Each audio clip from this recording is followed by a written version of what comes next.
আসসালামু আলাইকুম, সবাই কেমন আছেন? আশা করি সকলেই ভালো আছেন। তো বন্ধুরা, আজকে আমরা খুবই দুঃখজনক একটি ঘটনা শেয়ার করব। বিশেষ করে যাদের ঘরে ছোট বাচ্চা আছে, বাচ্চাদের অনেক বেশি ঠান্ডা জ্বর সর্দি থাকে, কিন্তু অনেক সময় আপনারা গুরুত্ব দেই না বা আস্তে ধীরে ডাক্তারকে দেখাবো এরকম চিন্তা করি।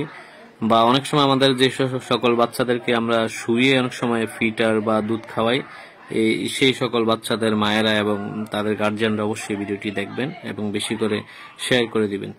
তো বন্ধুরা, এই যে বাচ্চাটিকে দেখতে পাচ্ছেন এই মুহূর্তে আমাদের চাঁদপুর সদর হসপিটালের ইমার্জেন্সিতে, তো এখানে যে বাচ্চাটির মা, তাদের যে ঘটনাটি আমরা জানতে পেরেছি সেটি আসলে খুবই দুঃখজনক একটি ঘটনা। কারণ এই বাচ্চাটির আজকে 2-3 দিন ধরেই অনেক জ্বর, ঠান্ডা এবং সর্দি কাশি ছিল।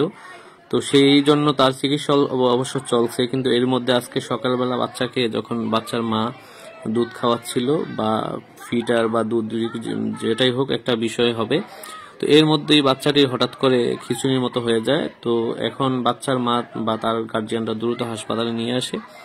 আনার পর আমাদের যে ডাক্তার সাহেব আছেন আমাদের ইমার্জেন্সির, তো উনি দেখে দ্রুত বাচ্চাটিকে ভালোভাবে দেখেন এবং দেখার পর ডাক্তার বলেন যে আসলে বাচ্চাটি আর নেই, কারণ বাচ্চাটি অলরেডি দুনিয়া ছেড়ে চলে গেছে। বাচ্চাটি এখন মূল বিষয় হচ্ছে আসলে কারণটি বাচ্চার মাই বলতে পারবে, এটা কি ঠান্ডা সর্দি জ্বরের থেকে কোনো খিঁচুনি হয়েছে কিনা, বা বাচ্চার বুকে বা গলায় তার যে ফিটার বা দুধ খাওয়াচ্ছিল সেটা আটকে গিয়েছিল কিনা, বা খিঁচুনি হয়েছিল কিনা, আসলে এই বিষয়টা তাদের গার্জিয়ানরাই বলতে পারবে। তবে আমরা যতটুকু জানতে পেরেছি ততটুকু আপনাদেরকে শেয়ার করলাম, যে আমরা আসলে তাদের যে সাথে মহিলারা এসেছিল তারা বলেছিল যে আসলে বাচ্চাটির এমনিতে অনেক জ্বর ছিল, আজকে কয়েকদিন চিকিৎসা চলছে, এর মধ্যে আবার বাচ্চাটির আজকে সকালে খাওয়াতে গিয়ে বাচ্চাটির হঠাৎ খিঁচুনির মতো হয়ে যায়। তো বাচ্চাটির মা আসলে এখন পুরো অবস্থা খারাপ, মায়ের কান্নায় পুরো রোল ওঠে এখানে।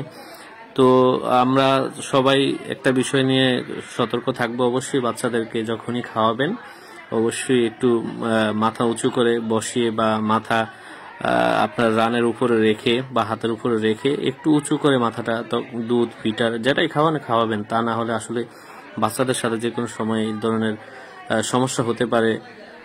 বা এটা থেকে অনেক সময় দেখা যায় খিঁচুনি হতে পারে। আসলে এই গার্জিয়ানরা সেটা ক্লিয়ার করে আমাদের এখানে বলেনি।